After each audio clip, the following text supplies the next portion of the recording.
Tuesday, September 11th, 2001 at approximately 6:56 p.m. I was just about to take a short cat nap before getting dressed for the evening's performance and had turned on the large plasma TV when the CNN announcement came over the air showing the first airplane attack on the World Trade Center. Prior to the date of that fatal attack on American soil, the Qatari army, which had surrounded the entire area, hotel compound, and a good part of the city for security purposes during the Islamic and World Trade Conference. And frankly, following that attack, security was increased, for which I was truly thankful because it made me feel more secure. From that fateful and horrific day, conversation naturally turned to the war and atrocities that led up to it. We sat in the dining room and watched CNN spellbound while we ate. Arab women and men were as shocked and appalled at those vile acts of terrorism as the rest of us. Remember, Muslims were killed too when the Twin Towers were attacked. As a point of interest, some young Arab women wearing their traditional burqas saw me playing piano and singing for brunch in the hotel penthouse. When they entered and were seated, they lifted their veils to eat. After they had coffee and dessert, they covered their faces. On their way out, quickly lifted them as they passed me at the piano, and each young lady gave me the internationally known thumbs up, and those who spoke English said I was great. After that, they came to see me on a regular basis and brought other lady friends with them. I had developed a following of young lady jazz lovers.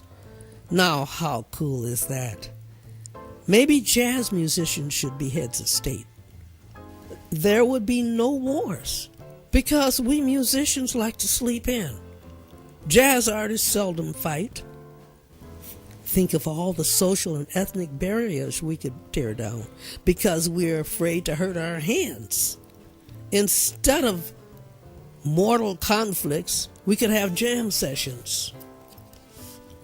Those of us with Judeo-Christian backgrounds have more in common than generally thought. That is sad. We believe in the same God, except Abraham as a patriarch, and Muslims consider Islam as an extension of Christianity, and like the Jews, accept Jesus Christ as a prophet. The recreation center became my refuge after the horrors of September 11 because the Middle East was declared a no-fly zone, and my greatest fear was that I might never be able to see my family again. I had 2 to 3 trainers and worked out 4 to 5 days a week.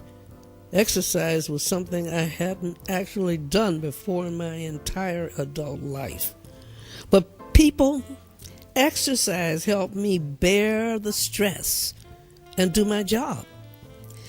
I'm a pianist, and so we're basically a sedentary lot. But now I'm sold on exercise because it helped me heal mentally.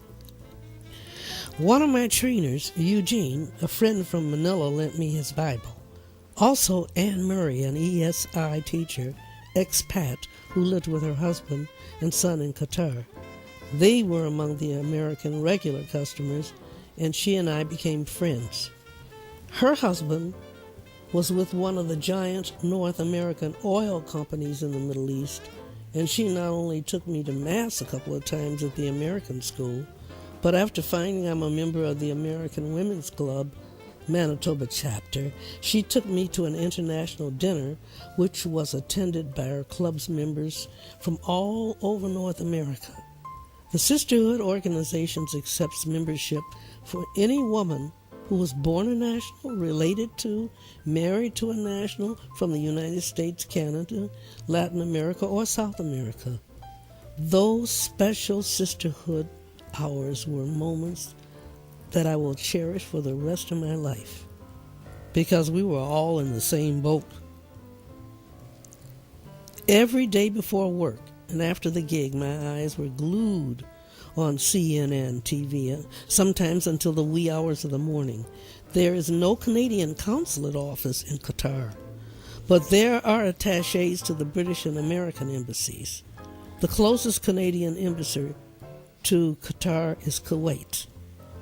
The American embassy's warden constantly kept me informed about the political situations through email. We were advised to keep a low profile following the September 11th attacks and other news that developed afterwards. I even received a couple of emails from Prime Minister Martin's office. That was a great source of consolation as well, and it kept my spirits up, for which I am so grateful. Whereas the cultural differences were obvious in that scenario, the expertise and money of foreigners is obviously welcomed.